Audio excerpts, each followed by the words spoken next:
Om. The Light of Truth, Part 12, Chapter 7, God, Soul and Veda, Section B. Question: does God incarnate or not? Answer: no, because it is said in the Yajurveda, He is unborn, He overspreads all, He is pure and never takes on a human form. Question: but Bhagwan Krishna says in the Gita, whenever there is decay of virtue, I take on a human form. What is your answer to this? Answer: being opposed to the Veda, it cannot be held to be an authority. Though it is possible that Sri Krishna, being very virtuous and being extremely anxious to further the cause of righteousness, might have wished that he would like to be born again and again at different times to protect the good and punish the wicked. If such was the case, then there is no harm in it. In spite of all this, Krishna could never be God. Question: how could such wicked men as Kansa and Ravana be destroyed if God did not incarnate? Answer: firstly, whosoever is born is sure to die. Secondly, what are Kansa and Ravana when compared with the Almighty God, who without being incarnated has created this world, is sustaining it, and can resolve it into its component elements? He, being omnipresent, also pervaded the bodies of Kansa and Ravana and could at his will cut their vitals and instantaneously kill them. Question: what are God and the soul in essence, and what are their natures, attributes, and actions? Answer: in essence, they are both conscious entities. By nature, both are pure, immortal, and virtuous, etc. But the creation of the universe, its sustenance and dissolution into elementary form, and its control, the awarding of the fruits of their deeds, good and evil, to souls are the righteous actions of God, whilst the reproduction and rearing of children, the distribution of knowledge and arts, etc., are acts of the soul, which may be virtuous of sinful. Eternal knowledge, eternal bliss, and omnipotence, etc., are the attributes of God, whilst those of souls are desire for the acquisition of things, repulsion, activity, feelings of pleasure, feelings of pain, sorrow, displeasure, consciousness, inspiration and expiration, closing and opening of the eyes, organic growth, discernment, memory, and individually movement, regulation of the senses, internal changes and disorders such as hunger and thirst, joy or sorrow, etc., are the attributes of the soul which distinguish it from God. The existence of the soul is known only by these attributes, as it is not material nor perceptible by the senses.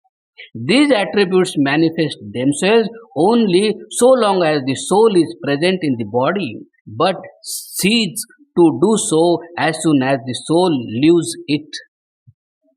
Question: does God possess desire, that is, Ichha? Answer: no, not that kind of the desire which is another name for a passion excited by the love of an object from which pleasure is expected, because you only desire to obtain a thing which you do not already possess. Now, there is nothing that God does not possess or is superior to Him, and being all bliss, He can also have no desire for further happiness. Therefore, there is no possibility of the presence of desire in God. Question: do you believe God to be formless or embodied? Answer: formless. Question: Being formless, how could he reveal the Vedas without the use of the organs of speech, as in the pronunciation of words, the use of such organs as the palate and of a certain amount of effort with the tongue are indispensable? Answer. Being omnipresent and omnipotent, he does not stand in need of the organs of speech in order to reveal the Veda to the human souls, because the organs of speech, such as the mouth, the tongue, etc., are needed in pronouncing words only when you want to speak to another person and not when you are speaking to yourself. It is our daily experience that various kinds of mental processes and the formation of words are continually going on in our mind without the use of the organs of speech. Question. Whose hearts did God reveal the Vedas in? Answer. In the beginning, God revealed the four Vedas, Rigveda to Agni, Yajurveda to Vayu, Samaveda to Aditya, and Atharvaveda to Angira, Shatapat Brahman. Question. Why did God reveal the Veda in Sanskrit instead of a language of some particular country? Answer. Had he revealed the Veda in the language of some particular country, he would have been partial to that country, because it would have been easier for the people of that country to learn and teach the Veda than for the foreigners.